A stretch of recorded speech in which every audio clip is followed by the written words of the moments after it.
Hello, students. Welcome to English class. Today we read the poem The Last Bargain, written by Rabindranath Tagore. A bargain is an agreement in which both parties promise to do something for each other. ये मोल भाव किया जाता है, सौदेबाजी की जाती है, जिसके अंदर एक दूसरे को प्रॉमिस किया जाता है कि मैं तुझे ये दूंगा और बदले में मुझे ये मिलेगा. Someone is looking for work. इस पोएम में आप देखेंगे कि कोई आदमी है जो काम की तलाश में इधर उधर घूम रहा है और कोश वेट कर रहा है कि कोई उसे हायर कर ले. And he is waiting to be hired. He strikes a bargain but thinks it worthless. Someone comes to him and he bargains but thinks it worthless. कोई आता है, इसको बार्गेन करता है, इसको हायर करने की कोशिश करता है, लेकिन इसके लिए वो वर्थलेस है. और ऐसा ही फिर 2-3 बार फिर हुआ, बट डजंट लाइक आइदर. उसको कुछ भी अच्छा नहीं लग रहा है, इसको किसी में भी प्रॉफिट नहीं लगा. Finally in the last bargain when he is hired for nothing whatever, he is happy as never before and he accepts the proposal.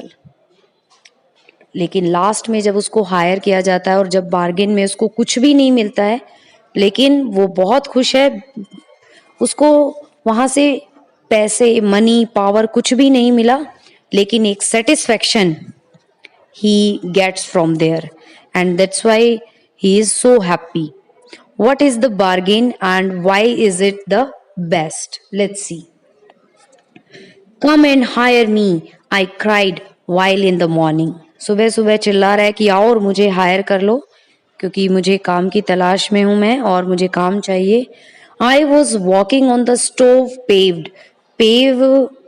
Pavement होती है पथरीला जो रास्ता होता है, स्टोन पेव्ड. उस स्टोन पथरीले पेवमेंट पर, रास्ते पर, चलने वाली पटरी पर, रोड पर वो चल रहा है. और स्वॉर्ड, तभी sword in hand the king came in his chariot. एक किंग वहां आता है अपने रथ में बैठकर, चैरियट पर बैठकर, और हाथ में एक स्वॉर्ड है उसके. He held my hand and said, I will hire you with my power. मैं तुझे अपनी शक्ति के बदले में जो है हायर करता हूं. लेकिन जो आदमी था वो समझता है कि ये पावर मेरे किसी काम की नहीं है, तो वो मना कर देता है. But his power counted for not and he went away in his chariot and the king went away. और फिर वो किंग जो है अपने चैरिट में बैठकर वापस चला जाता है. Not, NAUGHT, not means worthless, जिसका कोई कीमत ना हो. In the heat of the midday, the houses stood with shut doors. दोपहर का टाइम है, सभी अपने घरों में हैं. I wandered along the crooked lane. Crooked means जो टेढ़ी मेढ़ी, means not straight. वो उन रास्तों से, उन गलियों से गुजरता हुआ आगे बढ़ता है जो टेढ़ी मेढ़ी हैं. And old man came out with his bag of gold. He pounded and said, I will hire you with my money.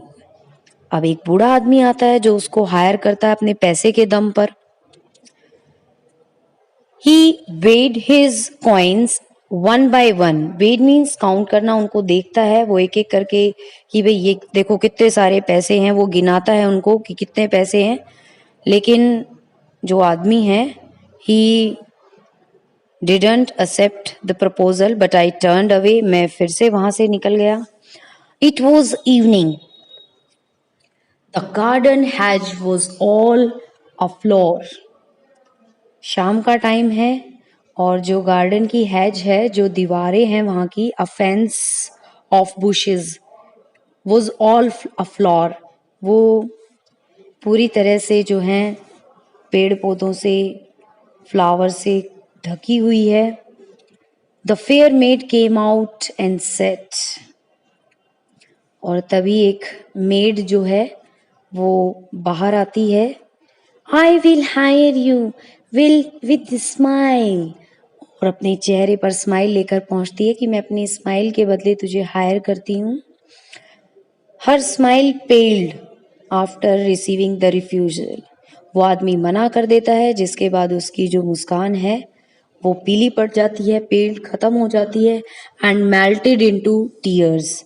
Melted into tears means वो आंसुओं में बदल जाती है। And she went back alone into the dark, और फिर वो वापस अपने घर के अंदर अंधेरे में चली जाती है। The sun glistened on the sand. Glisten means shone, चमकना। And the sea waves broke waywardly. Waywardly means childishly. बहुत फ्रीली, आराम से लहरें इधर से उधर जो हैं बह रही हैं जो समुद्र के अंदर। A child set playing with shells, और वहीं पर एक छोटा बच्चा जो है वो कुछ शेल्स के साथ खेल रहा है, सिप्पियों के वगैरह के साथ। He raised his head and seemed to know me. वो अपना गर्दन उठाता है और ऐसा एक फैमिलियर सा एक जेस्चर देता है जैसे वो मुझे जानता है। And said, I hire you with nothing. मैं आपको हायर करता हूँ लेकिन उसके बदले में मैं आपको कुछ नहीं दे सकता, as I am a child and I have nothing. From henceforward, that bargain struck in child's play made me a free man. And then the man accepted the proposal. Then he was hired by that child, and he was so happy that he couldn't tell us. इतना खुश हो गया है, वो बच्चे के साथ खेल रहा है, एक बच्चा ही बन गया है वो बच्चे के साथ खेल खेल के, और अपने आप को फ्री फील कर रहा है, free from all the tensions, free from the hecticness of the life. वो पूरी तरह से आज़ाद हो गया है, वो पूरी तरह से सेटिस्फाई है एक बच्चे के साथ खेल के, भले ही उसको वहाँ से कुछ भी नहीं मिला हो। तो एक बहुत ही सुंदर सी ये पोएम है कि किस तरह से जो है आदमी उन पहले 3 प्रपोजल्स को मना कर देता है, जिसमें एक में पावर थी, एक में पैसा था, एक में ब्यूटी थी। क्योंकि वो परमानेंट नहीं है, वो टेम्परेरी है। वो रियलाइज करता है कि इससे मुझे वो इंटरनल सेटिस्फेक्शन नहीं मिल पाएगी। लेकिन लास्ट में जब वो एक छोटा बच्चा उसे प्यार से अपने साथ खेलने के लिए बुलाता है, वो हायर करता है, तो वो उस बच्चे के साथ बच्चा बन जाता है और वो बहुत खुश है। वो उसके लिए जो है एक प्रॉफिटेबल बिजनेस बन गया, उसको उस काम में मजा आया। I hope you enjoy and understand the poem very well. If you like it then don't forget like and subscribe my channel